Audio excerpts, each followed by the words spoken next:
Hi ladies and gentlemen, my name is Tony Hollowitz. In this Excel tutorial, we're going to talk about just getting around Excel a little bit, getting you acclimated to moving around and getting acclimated to what we see in a Microsoft Excel workbook when we open it up. Again, when we open up a workbook, we have one worksheet that we can click in and move around and put data in. But before we even get there, I just want to talk to you about what we see here. Basically, Excel is made up of little cells that are parts of columns and rows. Here are columns right here. Okay, the columns are A, B, C, D. The rows are numbered 1, 2, 3, 4, 5.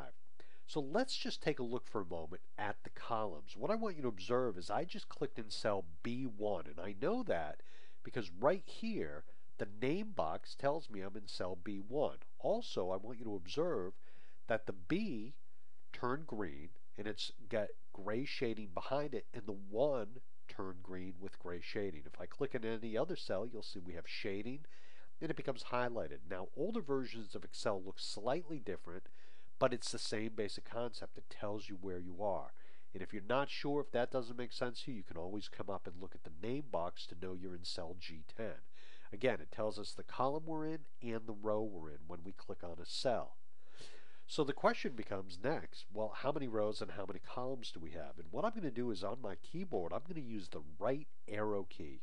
And I'm just going to start going over to the right. And you're going to see as I go one by one, we go through the letters. Now, the number of letters that you can see on your screen at any given time is related to the monitor or screen resolution of your computer. What I want you to observe is I could see all the way over to approximately X, and you'll notice the rows going down, I can see down to about 25. The monitor resolution I have makes things a little bit bigger on the screen, so I can't see as much of it. If I increase my monitor resolution, I can see maybe 40 rows down and maybe more columns over. I know more columns, I don't know exactly what it would be. But a great way of looking at it is, again, instead of maybe seeing 25 rows, if I had a higher monitor resolution where everything was smaller on the screen and you can see more of it, I could see more rows.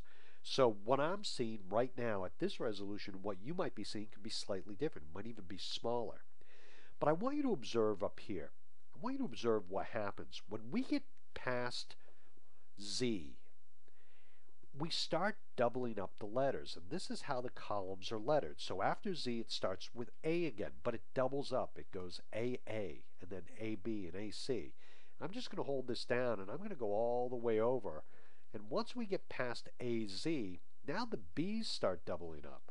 So instead of A, we have B, BA, BB, BC, and it goes on.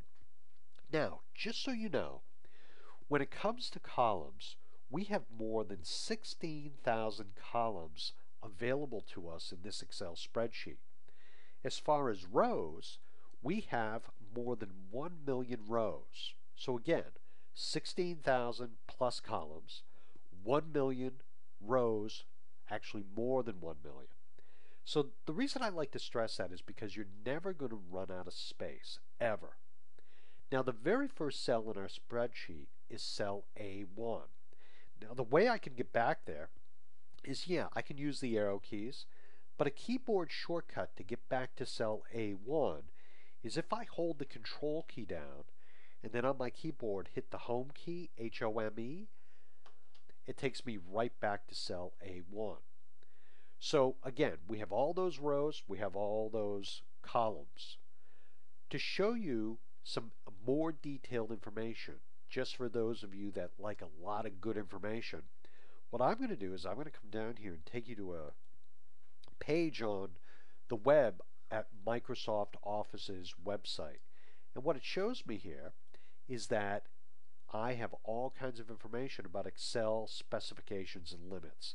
And here it tells you there's 1,048,576 rows, 16,384 columns. So if you're in a game show and you're being asked that question, how many rows or columns in Excel, you'll be able to know the answer to that.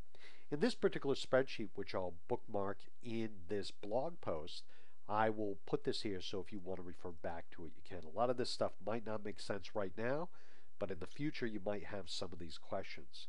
So again, first thing you want to know about Excel, it's all about rows and columns. In our next tutorial, I'm going to start putting some information in Excel and showing you how to move around Excel in a little bit more detail. Ladies and gentlemen, my name is Tony Holowitz. Thank you so very much for being here. Have a great day.